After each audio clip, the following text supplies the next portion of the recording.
Speaking right now as Mr. Kumaraswamy steps up to the mic.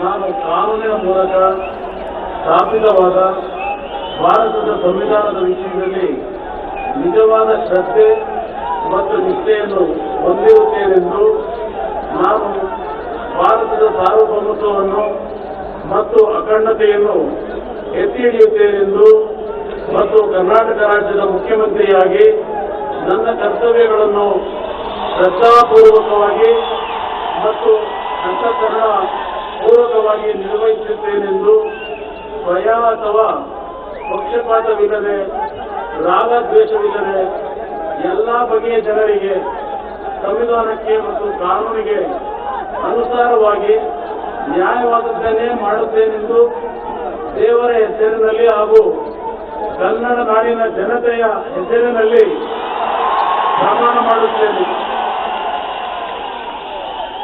ನಾನು ಅರಗನಹಳ್ಳಿ ದೇವೇಗೌಡ ಕುಮಾರಸ್ವಾಮಿ ಎಂಬ ಹೆಸರಿನ ನಾನು ಕರ್ನಾಟಕ ರಾಜ್ಯದ ಮುಖ್ಯಮಂತ್ರಿಯಾಗಿ ನನ್ನ ಪರ್ಯಾಲೋಚನೆಗೆ ತರಲಾಗುವ ಅಥವಾ ನನಗೆ ತಿಳಿದು ಬರುವ ಯಾವುದೇ ವಿಷಯವನ್ನು ರಾಜ್ಯದ ಮುಖ್ಯಮಂತ್ರಿಯಾಗಿ ನನ್ನ ಕರ್ತವ್ಯಗಳ ಮುಕ್ತ ನಿರ್ವಹಣೆಗೆ ಅಗತ್ಯವಾಗಬಹುದಾದ ಸಂದರ್ಭಗಳಲ್ಲದೆ ಅಥವಾ ಯಾರೇ ವ್ಯಕ್ತಿಗೆ ಅಥವಾ ವ್ಯಕ್ತಿಗಳಿಗೆ ಪ್ರತ್ಯಕ್ಷವಾಗಿ ಅಥವಾ ಪರೋಕ್ಷವಾಗಿ ತಿಳಿಸುವುದಿಲ್ಲ ಅಥವಾ ಬಹಿರಂಗಪಡಿಸುವುದಿಲ್ಲ ಎಂದು ದೇವರ ಹೆಸರಿನಲ್ಲಿ ಹಾಗೂ ನನ್ನ ಕನ್ನಡ ನಾಡಿನ ಜನತೆಯ ಹೆಸರಿನಲ್ಲಿ ಪ್ರಮಾಣ ಮಾಡುತ್ತೇನೆ.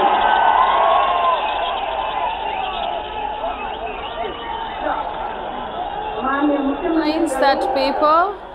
H.D. Kumaraswamy is the new Chief Minister of the state of Karnataka. He's taking oath at the Vidhana Saudha, viewers, which is really the most iconic building in Bangalore. Was built in the 1950s. It's just celebrated a silver anniversary, and Mr. Kumaraswamy will be the next Chief Minister to occupy office in that Vidhana Saudha. Kumaraswamy greeting and exchanging flowers with the Governor of Karnataka, Mr. Vala. A gentleman who came under a lot of questioning for the choices he made in the process of inviting a government and a chief minister to form government, but it does seem like they've moved past this for the time being. Although they will now proceed to administer, the governor will now proceed to administer the oath to Mr. Parameshwar, the deputy chief minister of Karnataka, who is from the Congress party. I'm going to go back to my guests at this point. Mr. Bachasan, forgive me, I interrupted you while you were speaking. I'm just going to go, go back to the point where we left off. There we see G. Parameshwar taking oath as Deputy Chief Minister. So is this really like a warning message going out to the BJP saying, we've started preparing for 2019?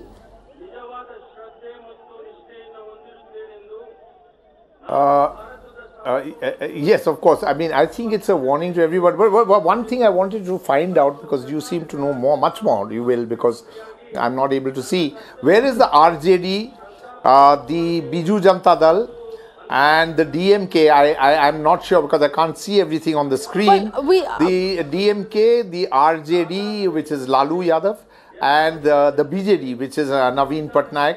Are they present in this? I really don't know because I don't have the information. I'll let you know, Mr. Sen, I'll let you know about the RJD and the BJD, but the DMK cancelled its plans because of the Tuticorin incident. Also the TRS, because the TRS was at the center of bringing people together just a week ago. Yes, so if you're asking about... Yes, so we know, of course, that the DMK cancelled their plans because of the Tuticorin incident that happened, where the police have fired on citizens in Tuticorin. So the DMK has, the members of the DMK diverted their plans, and they have in fact flown to Tuticorin instead of Bangalore. I did see Chandrababu Naidu in the visuals that came to us, but my team is checking with the reporter on location to ask where the rest of the politicians are. But let me go back to our Congress spokesperson here, Sarita. Sarita ji is with us. explain to us what this means for those inside of Congress High Command or inside of your Delhi headquarters. Are you being told that this is what 2019 will look like? And respond to what Mr. Sinha said. Now, for people in Bengal, if Mamata Banerjee and the Congress and the CPM come together, that would be very, to say the least, confusing. See, first and foremost, I think we shouldn't be actually counting the chickens right now, because it's a long time. Just now they've had right. Mr. Sen, my question was to Zarita from the Congress. Sorry, I know the audio is a little difficult. My question was to Zarita from the Congress. Go ahead, Zarita. Oh, yeah. So should I come in again? Yes, please yeah. do. So what I was saying is that I think it's just a little too early to actually have any kind of presumptions, or we shouldn't be counting our chickens before they hatch. However, we know that in the coming days there is definitely going to be very fruitful alliances. And yes, today is a red letter day, the rise of the third front, I should actually say, where where we have all the major parties present today. And it could actually be said that the bugle has already been sounded for 2019, and I think the BJP definitely has something to be worried about. And Mr. Sinha, let me finish. No, Mr. Sinha, let me finish. I did not interrupt. No, I did not interrupt when you were speaking. I gave you a patient hearing. So let me give my one second. I'm just going to interrupt you both for the national anthem. Another thing that you also said.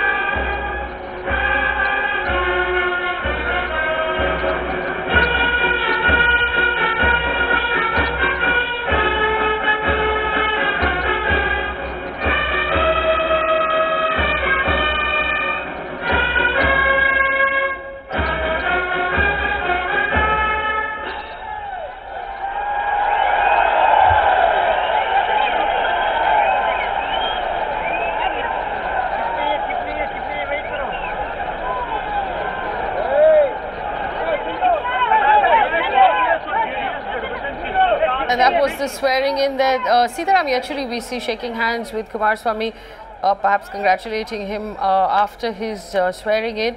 I understand that Tejasvi Yadav is there of the RJD. We still getting some information on whether the BJD is there as well.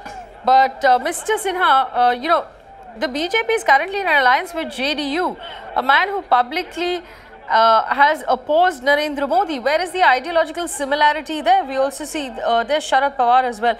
We also, you're asking right now, where is the ideological similarities between all of these political parties? But the BJP themselves in alliances with JDU, with PDP, political parties that you have no similarities with. So really, isn't it the pot calling the kettle black? Faye, you want to come in? Faye, I just wanted to know what exactly our Congress representative had to say about your question, a specific question, that what will happen in Bengal and what will happen in Andhra, what will happen in Kerala, etc., etc. But she could not answer, and very, deceivably she just evaded no, that question. The national anthem came on. The national anthem came on, so I had to keep quiet. Sarita, please finish what you were saying. Yeah, please. Then you please try to answer. Yeah, so when you're talking because that is about very important question. I think that is a very important question. Actually look into. I'm coming into what you asked. That's what I'm coming into. What I'm saying is, when you're talking about alliances and all the alliances that you just mentioned, I would like to bring to your notice about all the so-called unholy alliances that you all have made, be it in Jammu and Kashmir, be it in Bihar, be it in Meghalaya, be it in Tripura. I could just go on and on. So, before you put, before you point a finger at us, I think you should introspect that. No, you should introspect that, and let me tell you one more thing. Very good. I did That's not the interrupt visual, when you were speaking, Mr. Sinha. That's the visual on your screen right now. Let me just complete. So So I think that's the visual Mr. Sinha should actually be worried about. And another thing is that in politics, anything is possible. Anything is possible. So kindly do not say it is not possible. In politics, Zarita, I have a question for you. Zarita, one second, Mr. Sinha. Zarita, I have a question for you. You said that this is the third front. Now, the third front, the name the third front would suggest that there are two fronts to already begin with. Congress being part of the third front, when it was up until now one among the big two, is that a step down for the Congress? That you feel that you can't take on the BJP alone, and that is why you need to be part of yes, a third, isn't somebody it? Actually, yes, what is a third front if there's only one, one main competition? See, Faye, somebody had actually mentioned today, why is the Congress ready to play the second fiddle? And I think that it is not about playing the second fiddle. It is about thinking about the greater good. So I think in order to think of the greater good of the nation, we are ready to work with all like-minded parties to make sure that we save the nation from being, taken into lies, taken into, being betrayed again and again.